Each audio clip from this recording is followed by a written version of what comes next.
ओम ब्रह्मा मुरारी त्रिपुरांतरकारी भानु शशि भूमि सुधो बुधश्च गुरुश्च शुक्र शनि राहु केतव सर्वे ग्रहा शांतिकरा भवन्तु। नमस्कार, स्वागत है आपका आचार्य वाणी में। मैं आचार्य डॉक्टर विक्रमादित्य आपके साथ हूँ और आज का विषय हमारा है राहु का महापरिवर्तन। और मिथुन राशि वालों के लिए ये परिवर्तन बहुत जबरदस्त होने वाला है। कहा जाता है ना कि भाग्य के खेल बड़े निराले होते हैं और राहु का नाम कहा गया है कि समझ लें राहु जो है वो शनि के सदृश ही हैं। अभी तक शनि आपके भाग्य में चल रहे थे, अब शनि परिवर्तन की तरफ साथ साथ राहु भी परिवर्तन की तरफ जा रहे हैं और राहु भी भाग्य भाव में आकर आपका जीवन में कुछ नया खेल करने वाले हैं। कहा गया भाग्यम फलति सर्वत्र न च विद्या च पौरुषम। तो ऐसे में ध्यान रखना पड़ेगा आपको चीज़ों को कि भाग्य की तरफ से कहाँ शनि ने आपको बहुत रक्षा करने का प्रयास किया, लेकिन राहु पिछले 18 महीनों से जहाँ चल रहे थे वो आपके लक्ष्य, देखिए दशम भाव में चल रहे थे आपके राहु। अभी तक हम बात कर लें क्योंकि पिछले 18 महीने यानी करीब करीब हम बात करें तो अक्टूबर 2023 में राहु आपके दशम भाव में आए, बृहस्पति की राशि में आए। और बृहस्पति की राशि, बृहस्पति के साथ संबंध जब भी राहु का होगा वो उठापटक का योग देगा। शनि ने लाख जोर लगाया आपके भाग्य को उन्नति करने के लिए, लेकिन सफलता के लास्ट पैमाने पे जाकर कई बार आपने देखा होगा कि वो अटकाव आ जाता था। वो कारण क्या था? राहु का कारण था। सुख में, सफलता में, सम्मान में कहीं ना कहीं जो रुकावट उत्पन्न कर रहा था वो राहु ही कर रहा था लगातार। अब राहु परिवर्तन का योग बनाने वाले हैं। अब राहु का परिवर्तन बहुत महत्वपूर्ण होगा और ज्योतिष के अनुसार से व्यक्तियों को समझ लेना चाहिए कि क्या ग्रहों का प्रभाव है। देखिए, कर्म से आप सब चीज सुधार सकते हैं। कोई कितने गहरे गड्ढे में पड़ा हुआ हो उससे निकलकर बाहर आ सकता है यदि कर्म सही दिशा में, सही समय पर, सही उपयोग से, सही सफलता के साथ, सही फोर्स के साथ वो ताकत लगा दी जाए तो वो रास्ता निकल सकता है। लेकिन हमारी समस्या क्या है कि हमारे ज्ञान में कई बार वो चीज़ें होती नहीं हैं। सपोज एग्जाम्पल देते हैं कि आग लगाना कितना आसान है। माचिस जलाओ, आज की तारीख में आग लग जाती है। लाइटर से जलाओ, जल जाती है। स्पार्क प्रोड्यूस करो, जल जाती है। लेकिन पुराने ज़माने में क्या होता था, जिसकी आज बात की जाती, पत्थर घिस घिस के, रगड़ रगड़ के लोग प्रयास करते थे। लेकिन विज्ञान ने तरक्की की और विज्ञान ने वो विकसित प्रयोग किए जो चीज़ खट से आग लग जाती है। यानी काम कितना सरल हो गया। किसने किया? ज्ञान ने, विज्ञान ने। ज्योतिष वही विज्ञान है कि जो आपको बताता है कि भैया समय किस प्रकार का आने वाला है, उसको कैसे कर लो। राहु का पदार्पण भाग्य में होने वाला है। कब होने वाला है? राहु का पदार्पण 18 मई 2025 को आपके भाग्य में दशम भाव से निकलकर नवम भाव में जाने वाले हैं। शनि की राशि में जाने वाले, शनि के घर में जाने वाले। जैसे बृहस्पति की राशि में जब चल रहे थे तो वहाँ तो वो बिल्कुल विपरीत स्थिति थी। देवता के घर में राक्षस का पदार्पण हो रखा था। अब अपनी प्रवृत्ति वाले शनि के सदृश ही राहु हैं। इस कलयुग काल में बताया गया है उन्हीं की प्रवृत्ति के घर में, उन्हीं अपने ही घर, एक तरह से राहु का घर अपना ही, शनि वाला घर जो है अपने सब कुछ सेम सामग्री मिलने वाली है वहाँ पर, वो वहाँ जाने वाला है और बाई चांस वहाँ भाग्य का द्वार आपके राशि में खोलने का रास्ता बना सकता है। नई अपॉर्चुनिटीज को देने का रास्ता आपके लिए बना सकता है। लेकिन ये बात ध्यान रख लेना, भाग्य है वो और ये सारे ग्रह जो है आपके कर्म के अनुसार शनि का है, शनि का घर है वो। शनि के साथ एक बड़ी जबरदस्त बात है कि तुष्टो ददासी वही राज्यम रुष्टो हर्षि तत्क्षणात्। शनि न्यायाधीश है। गलत करोगे तो गलत काम, अच्छा करोगे तो अच्छा काम। राहु कहता है यहां पर बैठकर जब आऊं मैं तो धर्म की तरफ पवित्र ना, धर्म युक्त कार्य करने का प्रयास करना। अधर्म युक्त कार्य करोगे तो रगड़ दूंगा। तो ध्यान रखना, आप अपने जीवन में सफलता चाहते हो, सही चाहते हो तो धर्मयुक्त कार्य करने का प्रयास करना। लेकिन राहु की प्रवृत्ति जो है वो बहुत अलग प्रकार की है। पराक्रम करने का योग देता है, ताकत लगाने का योग देता है। लेकिन राहु जो है वो नेगेटिव चलते हैं, पीछे की तरफ ताकत लगाते हैं। तो क्या होता है कि पीछे की तरफ ताकत लगाएंगे तो आपको नीचे की तरफ गिराने का प्रयास भी कर सकते हैं। यदि धर्म के विमुख जाके, सही न्याय के विमुख जाकर कार्य करने का प्रयास मत करना, वहां फंस जाओगे। राहु सुख दे सकता है लेकिन सरलता के साथ, सरलता से कार्य करें। किसी का अहित करने का प्रयास करोगे तो खुद फंस जाओगे। मिथुन राशि वालों को खास तौर पर यह समझने का प्रयास करना चाहिए। राहु यहां पर आध्यात्मिक शक्ति का विकास करने का प्रयास कर सकता है। राहु बड़ा आध्यात्मिक ग्रह है, प्रवृत्ति है चेंज करने की, प्रवृत्ति की तरफ जा सकता है, लेकिन दुस्साहसपूर्ण कार्य करने की स्थिति बना सकता है। राहु ने बड़ा दुस्साहस किया। अभी हम आपको कथा सुनाने वाले हैं एक विशेष तौर पर कि जहां राहु की उत्पत्ति हुई कैसे।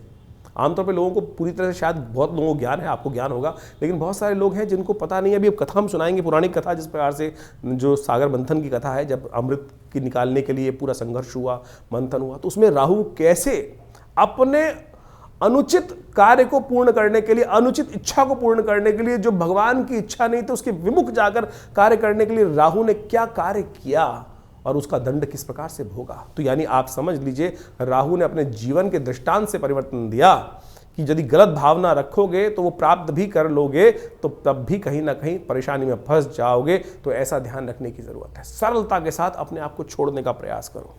ये राहु का परिवर्तन जो है थोड़ा सा ध्यान रखने वाले लोग पार्टनरों के साथ दिक्कत दे सकता है, आपको भाइयों को दुख देने का प्रयास कर सकता है, तो उस संबंध में थोड़ा ध्यान रखने की जरूरत होगी। तो थोड़ा ध्यान रखते हुए कार्य करेंगे तो अच्छा रहेगा। पराक्रम दिखाने का अवसर है। सही दिशा में ज्ञान, गुरु का ज्ञान के द्वारा सही दिशा में धर्मयुक्त ज्ञान करने का प्रयास करेंगे तो बहुत अच्छा होगा। स्वास्थ्य का थोड़ा ध्यान रखने की जरूरत है। छाती के संबंधित बीमारियां, डाइजेशन संबंधी समस्या, गैस संबंधी समस्याएं ये राहु उत्पन्न करने के योग बना सकता है। नज़ले संबंधी समस्याएं, मेंटल स्ट्रेस संबंधी समस्याएं देने के योग राहु यह बना सकता है। धर्म से जुड़े रहने का प्रयास कीजिए। खास तौर पर आप अपने परिवार में कल्याण चाहते हैं तो कुछ खास उपाय आपको अवश्य करने की जरूरत है। ऐसे में वो सब उपाय भी हम बताएंगे। पहले आप समझें कि राहु है क्या, राहु की उत्पत्ति कैसे हुई। जब तक वो नहीं समझोगे ना, तब तक भी हमारी बातें पूरी तरह से आपको समझने में दिक्कत आएगी। ये रहस्य की बातें हम इस कार्यक्रम के माध्यम से आपको हर चीज़ पौराणिक मत से हम समझाने का प्रयास कर रहे हैं। समझिए, देखिए कितनी सुंदर कथा राहु की बताई गई है। वो बड़ी सुंदर सरल रूप से हमने आपके समक्ष रखते हैं। कालगणना के अनुसार से हमारे पुराणों इत्यादियों में बहुत सारी कथाएं इंगित की गई हैं। राहु, जैसा हमने आपको बताया, एक बड़ा हठी ग्रह है। आपको इसकी पुरानी कथा तो समझ में आती होगी, बहुत सारे लोगों को शायद ज्ञान नहीं है। उसके संबंध में समझ लीजिए कि राहु का प्रभाव हठी क्यों है। कहा जाता है संसार के अंदर विशेष तौर पर समय समय पर विभिन्न घटनाएं घटी। एक बार संसार में समस्त कहा जाता है कि देवताओं और दैत्यों ने मिलकर सोचा कि अब संसार में बहुत सारी निधि की समाप्ति हो गई है, बहुत सारे चीज़ें कम हो गई हैं, निधि समाप्त हो गई थी संसार से। महालक्ष्मी जो है वो सागर में विराजमान हो गई थी और पूरे संसार से ऐश्वर्य, समृद्धि इत्यादि धीरे धीरे क्षय हो गई थी। तो कहा जाता है कि आवश्यकता आविष्कार की जननी है। जिस प्रकार से तो देवताओं ने और दैत्यों ने मिलकर कुछ विचार किया, क्यों ना शोध किया जाए, मंथन किया जाए। तो उन्होंने सागर मंथन करने के लिए सुंदर व्यवस्था बनाई। जब सागर मंथन किया, उसमें से विभिन्न विभिन्न रत्न, 14 रत्न जिनके बारे में कहा जाता है, वो उपस्थित हुए। महालक्ष्मी उपस्थित हुई, चंद्रमा उपस्थित हुए, ऐरावत हाथी उपस्थित हुआ, उच्च श्रवा घोड़ा उपस्थित हुआ, काल जो जहर था वो उपस्थित हुआ और साथ साथ अमृत भी उपस्थित हुआ। अमृत यानी वो तत्व जो इस संसार में अमरता को प्रदान करते हैं। हम सब मानव हैं और हम सब की इच्छा क्या होती है, किसी प्रकार भी संसार में मृत्यु लोक में आने के बाद जाए ना, अमृत तत्व किसी न किसी प्रकार से मिल जाए। देवताओं और दैत्यों में भी यही बहस की मुद्दा बना। अमृत तत्व निकला जब मंथन से। रिसर्च करोगे तो कुछ ना कुछ, जब मंथन करोगे तो कुछ ना कुछ अमृत निकल के ही आएगा, कुछ ना कुछ लाभ प्राप्त होगा ही होगा। जैसे दूध को मथा जाए तो उसमें से मक्खन निकलेगा ही। हर एक की इच्छा होती है मक्खन को किसी प्रकार से उपयोग किया जाए, लेकिन जो ग्वाला होता है उसको निकाल कर बेच देता है, पैसा कमा लेता है उससे। उसी प्रकार से जब अमृत निकल कर आया तो अब देवताओं ने और दैत्यों में छीना झपटी शुरू हुई और उस अमृत को प्राप्त करने के लिए कहा जाता है कि भगवान ने जब छुपा के बहुत दिन रखा गया, उसके बाद भी वो समाप्त नहीं हुआ द्वेष आपस में, तो भगवान नारायण उपस्थित होते हैं बीच में और भगवान नारायण ने उपस्थित होकर सबको समझाया, देखो मैं बांटता हूँ, सबको इसको बांटने का प्रयास, सुंदर रूप से व्यवस्था बनाई और मोहिनी रूप भगवान ने धरा और कहा, भगवान अब सोचे कि बहुत सारे लोग भ्रांति उत्पन्न कर सकते हैं कि मोहिनी रूप धर के तो एक तरह से छल किया गया। देखिए एक बात समझ लें, जो इस बात को प्रतिपादित करना चाहिए, छल नहीं था, सत्य था।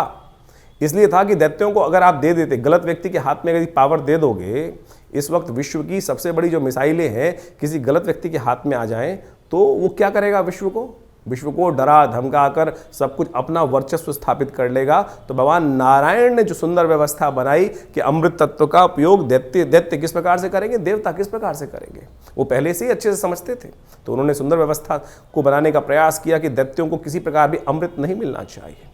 उन्होंने देवताओं को और दैत्यों को अलग अलग पंक्ति में बिठाया और कहा जाता है कि जैसे ही वो अमृत तत्व उनको पिलाते थे और देवताओं को अमृत पिलाते चले जा रहे थे और जब अपनी माया से वशीभूत करके दैत्यों को सुरा यानी कुछ साधारण जल जो था वो पिलाते चले जा रहे थे। सबको लग रहा था कि अमृत तत्व प्राप्त हो रहा है, लेकिन भगवान का जो स्वरूप था मोहिनी अवतार में सारे संसार को मोहित कर कर इस प्रकार की व्यवस्था बना रही थी। कहा जाता है एक राक्षस था। शास्त्र में उसकी अनेक अनेक कथाएं हैं, लेकिन हमने जितना अध्ययन किया, स्वर्ण नाम का एक राक्षस था। स्वर्ण नाम का एक राक्षस था, उसने इस छल को देख लिया, पहचान गया भगवान को कि भगवान क्या कर रहे हैं कि देवताओं को अमृत पिला रहे हैं और जो दानव हैं, दैत्य हैं, उनको अमृत की जगह कुछ और पिलाया जा रहा है और समझ में किसी को आ नहीं रहा है। तो वो चुपचाप उस पंक्ति से, दैत्यों वाली पंक्ति से निकल कर, कहा जाता है कि देवताओं की पंक्ति में स्वर्ण नाम का राक्षस जो था, दैत्य था, और कहा जाता है वो उत्पन्न ऋषि कश्यप से हुआ था और सिंहिका नाम की उसकी माता थी, और वो वहाँ कश्यप गोत्र है उसका, जो राहु है उसका कश्यप गोत्र माना जाता है। कहा जाता है कि वो वहाँ जाके देवताओं की पंक्ति में बैठ गया, और जैसे ही वो बैठा जाकर और भगवान पिलाते पिलाते उसकी बारी आ रही थी, ये छल जो था, ये सांप जो किया इसने, जो स्वर्ण नाम के राक्षस ने देवताओं की पंक्ति में आके बैठने का, ये पहचान लिया किसने?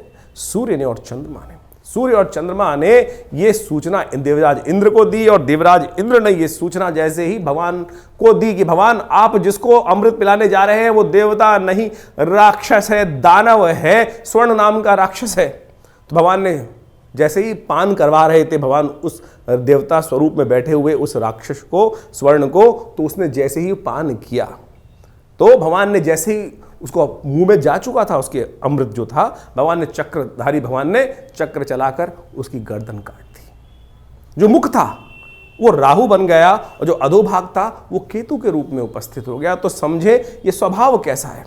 अब यहां राहु की उत्पत्ति हो जाती, ये है राहु। राहु की हठता थी, अमृत का पान कर चुका था तो इसलिए अमर हो गया। हमेशा बहुत सारे लोग राहु को मानते नहीं है कि ग्रह है। अरे भाई, वो वास्तविक छाया नहीं, वास्तविक सत्य है, हठी है। आपकी राशि में जिस प्रकार का प्रभाव उत्पन्न करेगा आपको समझना चाहिए। ये पुरानी कथाओं को आदि भौतिक आदि दैविक रूप से यदि आप उसको सत्य को समझ लें तो जीवन में उस वास्तविकता को क्या प्रभाव उसका होगा, यहीं से प्रभाव निकल कर आएगा। वो राहु का जो प्रभाव है छल रूप से करके, यानी क्या छला उसने? अपने उस मंतव्य को पूर्ण करने के लिए उस राक्षस योनि से हटकर देवताओं की पंक्ति में जाकर बैठ गया और भगवान तक को, सोचें कितनी बड़ी सुंदर ये कथा क्या समझा रही है कि भगवान तक को, यहां भगवान ने नहीं छला, यहां भगवान तक को छलने के लिए राहु उपस्थित हो गया। तो राहु इस प्रकार का ग्रह है कि जो आपको, किसी भी धर्मात्मा व्यक्ति को छल सकता है अपनी हठता को पूर्ण करने के लिए। तो इस भाव को समझें कि राहु क्या प्रभाव आपके जीवन में उत्पन्न कर रहा है। ये हमने जो राहु का ग्रह का प्रभाव आपको बताया ना कि आपकी राशि के अनुसार से आपकी जन्मपत्री में किस भाव में कहां बैठकर किस प्रकार का प्रभाव उत्पन्न करेगा, क्या कराएगा आपके लिए। तो सत्य रूप में इस कथा को हमने इसलिए उपस्थित किया है कि वो आप समझ सकें राहु का प्रभाव नेगेटिव भी होता है, पॉजिटिव भी होता है। हर व्यक्ति के अनुसार से ऐसा नहीं है कि नेगेटिव ही होगा। तो आपकी राशि के अनुसार से जो प्रभाव हमने समझाया है उसके लिए आपको सही रूप से कुछ उपायों की आवश्यकता है। तो मिथुन राशि वालों, आपने समझा कि राहु का प्रभाव किस प्रकार का आपके जीवन में पड़ रहा है। अब राहु के कुछ उपाय मिथुन राशि वालों जो अवश्य आपको करने का प्रयास करना है जिससे राहु आपके भाग्य को जगाए, भाग्य को सुलाए नहीं। सबसे पहले तो ये काम करें, जिस भी धर्म में जिस भी पंथ में आपकी श्रद्धा है वहां अपने आप को लिप्त करने का प्रयास करें, वहां थोड़ा सा अपने आप को इन्वॉल्व करने का प्रयास करें, सरलता अपनाने का प्रयास करें। जिस भी भगवान को आप पूजते हैं सेवा भाव अवश्य मनो मस्तिष्क में लाने का प्रयास करें। गरीब की सेवा ये भाग्य है, भाग्य जगाने का रास्ता बता रहे हैं हम आपको। यदि घर परिवार में कल्याण चाहते हैं, तरक्की चाहते हैं, इन 18 महीनों में महत्वपूर्ण परिवर्तन चाहते हैं तो कोशिश ये करें सरलता। सबसे बड़ा उपाय है सरलता। आध्यात्मिकता में अपने आप को थोड़ा प्रवेश करने का प्रयास करें। हो सके तो विशेष तौर पर नित्य प्रति श्रद्धा के साथ भगवान का पूजन अवश्य करें। गरीबों की सेवा अवश्य करने का प्रयास करें। ये उपाय जो है बहुत बढ़िया तरह से आपको लाभ दे सकते हैं, कष्टों को निवारण करने का रास्ता आपके लिए बना सकते हैं। तो आप सबसे अच्छा ये रहेगा कि आप अपनी राशि की प्रवृत्ति के अनुसार से एक छोटा सा उपाय हम आपको बताते हैं वो अवश्य करने का प्रयास करें। आप जब भी संक्रांति हो उस दिन विशेष तौर पर शाम के समय, राहु का जो समय है वो सूर्यास्त के बाद का है, तो ये भाग्य में गए हुए राहु हैं। तो एक काम करें, किसी धर्मस्थल पर जाकर कुछ अन्न का दान कर दिया करें। राहु किसी धर्मस्थल पर जाकर कोई पीपल का पेड़ हो, वहाँ शनिवार के दिन जाकर कम से कम एक दिया जला दिया करें। शनि का घर है, शनि के घर में राहु विद्यमान है, तो शनि के तमाम उपाय आपको लाभ देने वाले हैं। हनुमान जी को चोला चढ़ा दीजिए शनिवार के दिन शाम के समय, सूर्यास्त के बाद, अंधेरा होने से पहले। हो सके तो विशेष तौर पर एक उपाय और करने का प्रयास करें। प्रदोष काल में भगवान शंकर के मंदिर में जाकर, क्योंकि हमने आपको कहा स्वास्थ्य संबंधी समस्याएं उत्पन्न कर सकता है राहु, ज्वर संबंधी समस्या उत्पन्न कर सकता है राहु इस काली काल में, तो आपको अच्छा ये रहेगा कि तेल के द्वारा जो तिल होते हैं, तिल को, काले तिलों को गंगा जल में या दूध में डालकर उसके द्वारा भगवान शंकर का अभिषेक, मूली का दान करना भी आपके लिए बड़ा श्रेष्ठ माना जाता है। इसके अलावा शास्त्र में अनेक उपाय बताए गए हैं, राहु के विभिन्न मंत्र बताए गए हैं, वो भी हम आपको बता रहे हैं, वो भी कर सकते हैं उपाय। लेकिन ये उपाय जो बहुत विशेष हैं वो हमने आपके समक्ष रखे, उनको करिए, देखिए परिवर्तन का योग बहुत बन सकता है। राहु ग्रह को ठीक करने के लिए शास्त्र में अनेक उपाय बताए गए हैं। राहु भ्रमकारक ग्रह है, राहु वास्तव में मिथ्यात्मक ग्रह है, राहु बड़ा महत्वाकांक्षी है, और इन सब का प्रभाव राहु पर जब पड़ता है तो उसके लिए ठीक करने के लिए देखिए, सकल पदार्थ हैं जग माही, कर्महीन पुरुष पावत नाहीं, ये तुलसी बाबा ने बहुत सोच समझ के एक बात लाइन लिखी है। और उन सब उपायों को किस प्रकार से ठीक रूप से किया जाए, अब आपकी राशि के अनुसार से आपने राहु का पूरा प्रभाव समझा, कुछ विशेष उपाय भी किए, लेकिन कुछ जनरल उपाय भी हैं शास्त्र के अनुसार से। कुछ जनरल उपाय इतने बढ़िया रूप से हैं कि यदि राहु ग्रह के दुष्प्रभाव को ठीक करने के लिए, अब क्या है कि जैसे दवाइयाँ होती हैं, वो एक ही दवाई तो है नहीं कि एक ही दवाई को खाएंगे ठीक कर लेंगे। अब हर भ्रांति के व्यक्ति को ठीक करने के लिए 5 उंगलियां बराबर नहीं है, अरबों लोग हैं, और अरबों लोगों के हिसाब से अनेक उपाय। किसकी भ्रांति, किसी की दीक्षा, किसी का मंत्र में इच्छा ना हो तो राहु का उपाय कैसे करेगा, किसी की किसी और चीज में इच्छा ना हो तो वो कैसे राहु का उपाय ठीक करेगा। तो हम अनेक उपाय आपके समक्ष उपस्थित कर रहे हैं। देखिए, वैसे तो सबसे श्रेष्ठ जो है वो जो उपाय है राहु के, वो तो मंत्र, दान और साथ में औषधि विज्ञान के अनुसार से जो उपाय बनते हैं वही बनाने चाहिए। 3 तरह के उपाय शास्त्र में सुंदर रूप से प्रमाणित जो बताए गए हैं, 3 कैटेगरी के उपाय, वो है सबसे पहला मंत्र, फिर दान, और उसके बाद औषधि। प्रकृति से जो औषधि उत्पन्न होती हैं वो सब राहु के नेगेटिव प्रभाव को ठीक करने के लिए बहुत अद्भुत कार्य करती हैं। उन सबको सही समय पर सही रूप से कर लिया जाए तो बहुत अच्छे से लाभ मिलता है। सबसे पहले तो ये समझने का प्रयास करना चाहिए कि राहु हमारी कुंडली में नेगेटिव प्रभाव कर रहा है या हमारी कुंडली में पॉजिटिव प्रभाव कर रहा है। एक बात सीधी तरह से हम आपको सिद्धांतिक तौर पर समझा देते हैं। राहु का संबंध बिल्लियों के साथ होता है। देखिए, यदि आपकी कुंडली में राहु नेगेटिव चल रहा है तो देखिएगा आपके घर के आसपास या तो बिल्लियां रो रही होंगी, बिल्लियां लड़ रही होंगी, रात्रि में बिल्ली के रोने की आवाज़ आती है, बिल्ली के लड़ने की आवाज़ आती है, तो समझ लेना चाहिए आपका राहु का प्रभाव कहीं ना कहीं नेगेटिव चल रहा है। कहीं ना कहीं राहु का प्रभाव आपकी कुंडली में नेगेटिव है। और यदि आप अध्यात्म से विमुख हो रहे हैं, राहु का प्रभाव एक सबसे बड़ा है, राहु ग्रहण कारक ग्रह है। राहु सूर्य को भी ग्रसित कर लेता है, जैसे हमने आपको समझाया। नैसर्गिक दृष्टिकोण से सबसे ताकतवर ग्रह माना जाता है राहु ग्रह। कोई उसके आगे चलता नहीं है किसी का बस। यानी सबसे ज्यादा प्रभाव क्या होता है, सूर्य का ग्रह का प्रभाव होता है। सूर्य किसी हर ग्रह को अस्त कर सकते हैं, लेकिन राहु जिसको छायात्मक ग्रह रूप में माना जाता है, कई लोग तो मानते भी नहीं है। बहुत सारे लोग ये भ्रांति उत्पन्न करते हैं राहु ग्रह थोड़ी है, छाया है वो तो। अरे भैया, राहु का प्रभाव नैसर्गिक दृष्टिकोण से यदि आप पढ़ोगे, ज्योतिष की गणनाएं सीखोगे, तो सबसे ज्यादा नैसर्गिक दृष्टिकोण से बलशाली ग्रह जो है वो राहु ही माना जाता है। और कहा जाता है, जिस प्रकार समझें कि राहु सूर्य को भी ग्रसित कर लेता है। अभी हमने आपके समक्ष जो कथा उपस्थित करी, सूर्य राहु, जो राहु है वो सूर्य और चंद्र, क्योंकि उनकी आपस में परम शत्रुता है। राहु के 3 शत्रु माने जाते हैं वैसे तो। जी हाँ, राहु के 3 शत्रु माने जाते हैं, सूर्य, चंद्र और केतु भी, क्योंकि बिल्कुल उल्टा प्रभाव है।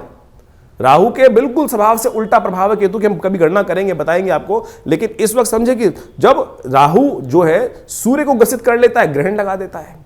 जो सूर्य सबको अस्त करता है उसको अस्त कर देता है, फिर चंद्र ग्रहण लगा देता है, तो सबसे ज्यादा बलशाली ग्रह माना जाता है। तो इसका प्रभाव बिल्कुल अवश्य होता है हर व्यक्ति के ऊपर। तो इसके प्रभाव को ऐसा हल्का नहीं समझना चाहिए। तो इस प्रकार से बहुत सारे उपाय शास्त्र में वर्णित हैं, उनको हम आपके समक्ष रखने का प्रयास करते हैं। उनमें से अनेक उपाय शास्त्र के अनुसार से कर सकते हैं। अब ये बात समझे कि जो किस प्रकार से कब किया जाए उपाय। देखिए, हर ग्रह का समय है, हर ग्रह की एक दिन माना जाता है। जैसे सूर्य का सूर्यवार संडे है, सूर्य रविवार उसको बोला जाता है, चंद्रमा का सोमवार है, मंगल का मंगलवार है। इसी प्रकार से अब राहु और केतु का कोई ग्रह तो है नहीं, कोई समय तो है, कोई दिन तो है नहीं।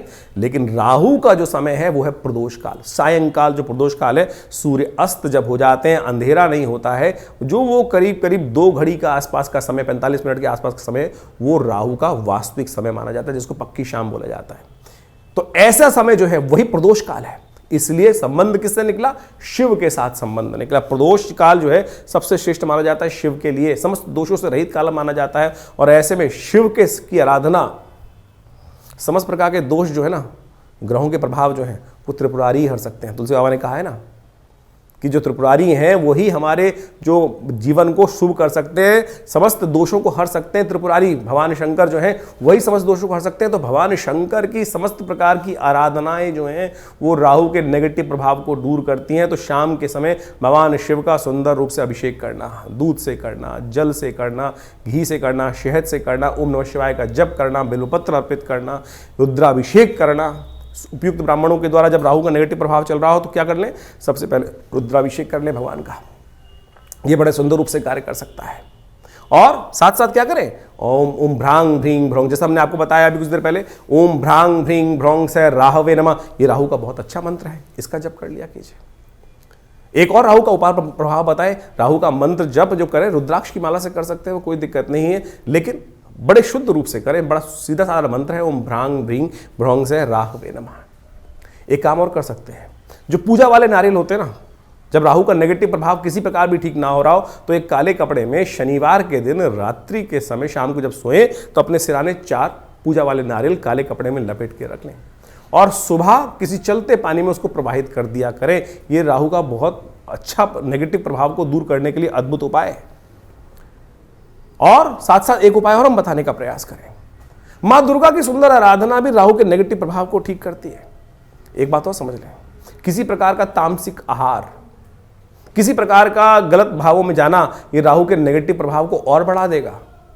राहु किसका प्रतीक है, अभी हमने आपको कथा समझाई, राहु जिद का प्रतीक है। अभी आपके मनोभाव में यदि जिद आ रही है तो यानी वो समझ लीजिए राहु नेगेटिव प्रभाव उत्पन्न कर रहा है। इतना हटी कि जाकर भगवान के उस छल को पहचानने के बाद उस भी अपनी हटता पे अड़ा रहा। देखिए सामने किससे लड़ने जा रहा था, एक साधारण राक्षस भगवान नारायण से लड़ने के लिए उपस्थित हो गया और उनके विमुख जाकर यानी अपनी हटता, अपने मंतव्य को पूर्ण करने के लिए इतना हटी राहु ग्रह है कि जाकर वहां बैठ जाता है। उसको पता था मेरा क्षय होना निश्चित है, लेकिन फिर भी दाव खेल जाता है। तो ऐसा हटी राहु ग्रह है, उसको ठीक करने के लिए गोमेद रत्न बड़ा अच्छा है। 8 रत्ती का गोमेद आप धारण कर सकते हैं, लेकिन शुद्ध रूप से मिल जाए। तो आज की तारीख में तो रत्नों का ऐसा हिसाब किताब हो गया है कि वो लैब में बनाकर लोग बेच देते हैं, फिर वो कल्चर्ड है तो क्या उत्पन्न करेंगे।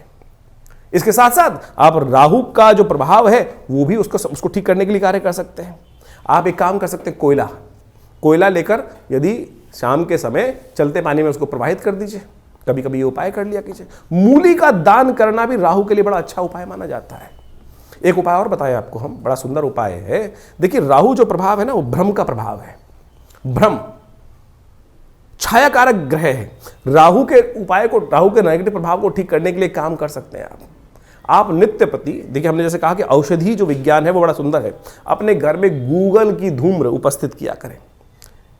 शाम के समय अवश्य काम करें कि एक कोयले का जो या लकड़ी का बना लीजिए कोयला, उसके अंदर हवन इत्यादि की सामग्री डालकर उस जो लकड़ी का कंडा है उसको रख लीजिए। या गोबर का जो विशेष तौर पर जो उपला बनाया जाता है उसमें आग लगाने के बाद उसके ऊपर थोड़ी सी गूगल अष्टगंध के अंदर आती है गूगल, एक पेड़ का गोंद होता है गूगल के पेड़ का, उसको डाल दिया जाए। ये बड़ा सुंदर प्रभाव है। राहु के नेगेटिव प्रभाव को धूम्र उपस्थित कर आप राहु के नेगेटिव प्रभाव को ठीक कर सकते हैं।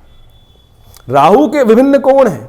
जो नैऋत्य कोण माना जाता है वो राहु का कोण माना जाता है। उस कोण को, घर को साफ रखने का प्रयास करें। गंदगी ना रखें उस कोण को। उस राहु जब नेगेटिव हो रहा होता है समझ लीजिए उस कोण में घर में नेगेटिव आनी शुरू हो जाती है। उस कोण में कम से कम जूते ना रखें। नैऋत्य कोण में जूते ना रखने का प्रयास करें, गंदा न रखने का प्रयास करें। और तो और समझे, राहु का नेगेटिव प्रभाव जब हो रहा हो, घर के दरवाजे जो है वो क्या होता है, आवाज करने लगते हैं, ची ची ची की आवाज आने लगती है, चिटकनी खराब होने लगती है, तो उनको ठीक रखने का प्रयास करें। ये सब वास्तु के दृष्टिकोण से भी बड़ा सुंदर उपाय है। इनको रखने का प्रयास ठीक करेंगे तो बहुत सुंदर रूप से लाभ प्राप्त होगा। जो आपके घर में राहु क्या है, एक नेगेटिव ग्रह है और धूम्रात्मक ग्रह है, कोशिश ये करें आपके घर में गंदगी नहीं होनी चाहिए। जैसे आपके नहाने की जगह, स्नान करने की जगह है, वहाँ बहुत सारी, कई बार क्या होता है काई लगी है, कुछ लगी है, घर में बहुत सारी सीलन आई हुई है, तो समझ लीजिए राहु का नेगेटिव प्रभाव आपके जीवन में चल रहा है। उसको तुरंत ठीक करने का प्रयास करें। फटी हुई चप्पल पहन रखी है, ये राहु का नेगेटिव प्रभाव है। और अब क्या होता है कि व्यक्ति चलाए चले जाते दरिद्रता को पाल के रखते हैं। तो ऐसे में उनको ठीक करने का आपको प्रयास कर लेना चाहिए। यदि इन सब चीज़ों को हमने जो उपाय बताए उनको आप कर लें। राहु का यंत्र अपने आप में बहुत जबरदस्त चीज़ है। राहु के मंत्र से करीब करीब 18,000 मंत्र को जप करके ओम भ्रांग भ्रीं भ्रौंग से राहवे नमः, इस मंत्र से सिद्ध करा हुआ राहु का यंत्र आप स्थापित कर सकते हैं। ये 1.5 साल तक बिल्कुल रूप घर में रखें, उसका नेगेटिव प्रभाव यदि सही रूप से जप हुआ है। बहुत सारे लोग तो जप ही नहीं करते हैं, केवल लिया और आज की तारीख में बाजार में जितने मिल रहे हैं राहु के यंत्र के रूप में उपस्थित किया गया, वो केवल आकृति नहीं है, उसको जो जैसे आप मान के चले मूर्ति प्रतिष्ठा की जाती है मंदिर के अंदर, तो मूर्ति को प्रतिष्ठा करने के लिए एक पूरा विज्ञान है, उसके अनुसार से पूजा पाठ कर 10-12 दिन तक उसकी व्यवस्था की जाती है, तब प्रतिष्ठित होती है। उसी प्रकार से यंत्र भी प्रतिष्ठा करने की सुंदर व्यवस्था बनाई गई है शास्त्रों के अनुसार से, तब तो वो जागृत हुआ, नहीं तो केवल वो आकृति है, नहीं तो केवल वो कागज का टुकड़ा है या जिस पे भी बना हुआ है उसका टुकड़ा है।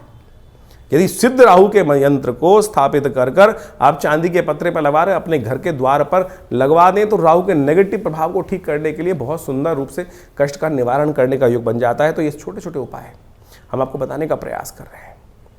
एक काम और कर सकते हैं आप, तांबे के लोटे में जल रखकर रात्रि में रखिए और सुबह सुबह उसको किसी कटीले वृक्ष में डाल दिया करें। ये राहु के नेगेटिव प्रभाव को दूर करने के लिए सबसे अच्छा उपाय माना जाता है। वट वृक्ष का संबंध राहु के साथ भी माना जाता है।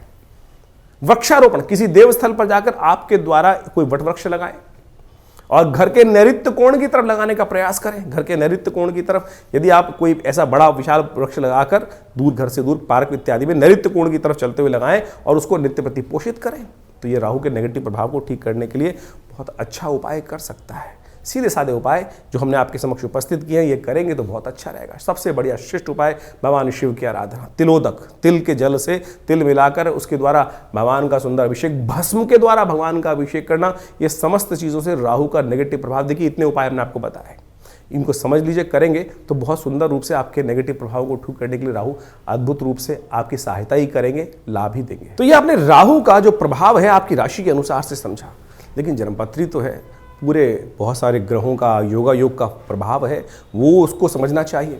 लेकिन एक स्पेसिफिकली ग्रह भी परिवर्तन कर जीवन में वारे न्यारे कर सकता है, इस बात को हमको समझना चाहिए। जन्मपत्री जो है बहुत ही वृहद वर्णन है ज्योतिष का, और उनमें अनेक योग आपकी जन्मपत्री में बने होते हैं, और जिनको विभिन्न शास्त्रों में पाराशर, जैमिन इत्यादि विभिन्न ऋषियों ने, विभिन्न संतों ने समय समय पर ज्योतिष के जो प्रकांड पंडित थे उन्होंने उपस्थित किया है। और उन सब ग्रहों की स्थिति को समझकर, यदि उन ग्रहों की स्थिति को समझें और उनका प्रभाव समझें और उसका प्रभाव हमारे पर किस प्रकार का होने वाला है, हम जिस वक्त जन्म लिए हैं, हमारे जन्मपत्री में जो ग्रहों का प्रभाव है वो किस प्रकार का है, यदि उसको सही समय पर समझ लिया जाए तो आने वाले समय को सही से समझकर जीवन के बहुत सारे कष्टों को दूर कर सकते हैं।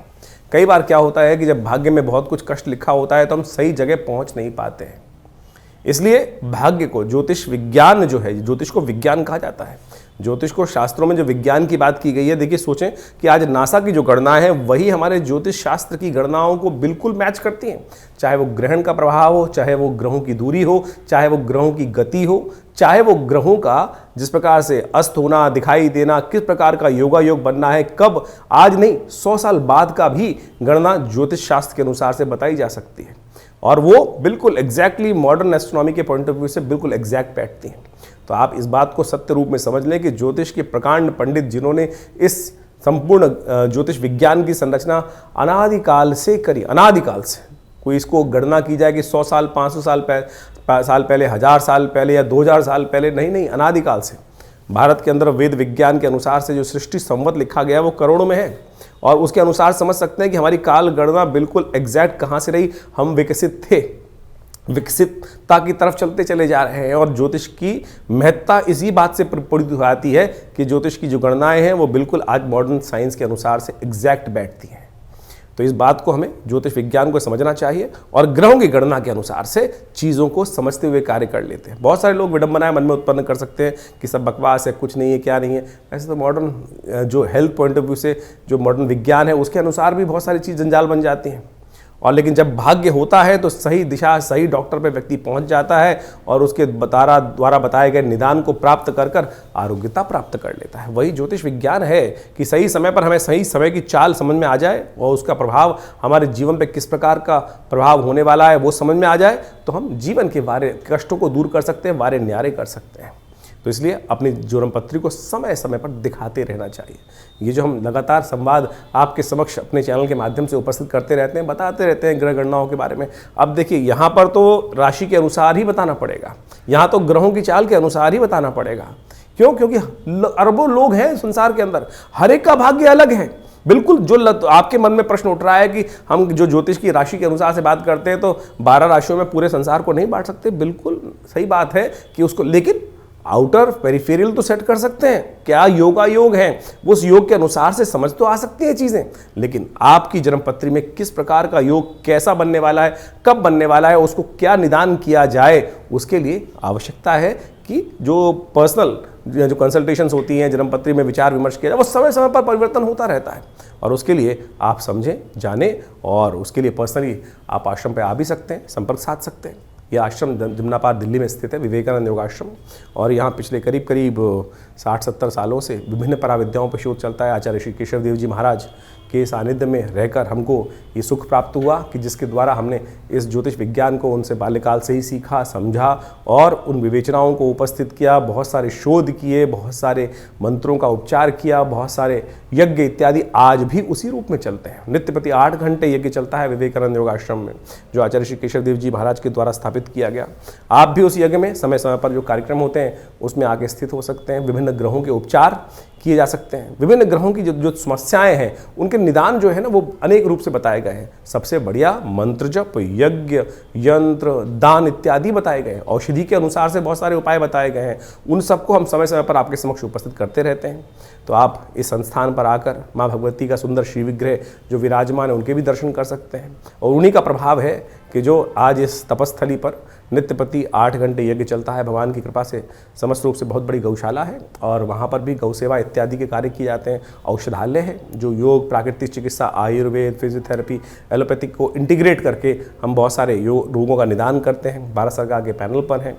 भारत के जो एक्रेडिटेशन अथॉरिटी है NABH, उससे एक्रेडिटेड हॉस्पिटल है, यानी मॉडर्न फैसिलिटी के साथ साथ इस संस्थान को बनाया गया है। आप इन समस्त चीज़ों का लाभ लेते हुए आप इस संस्थान से जुड़ें। धन्यवाद।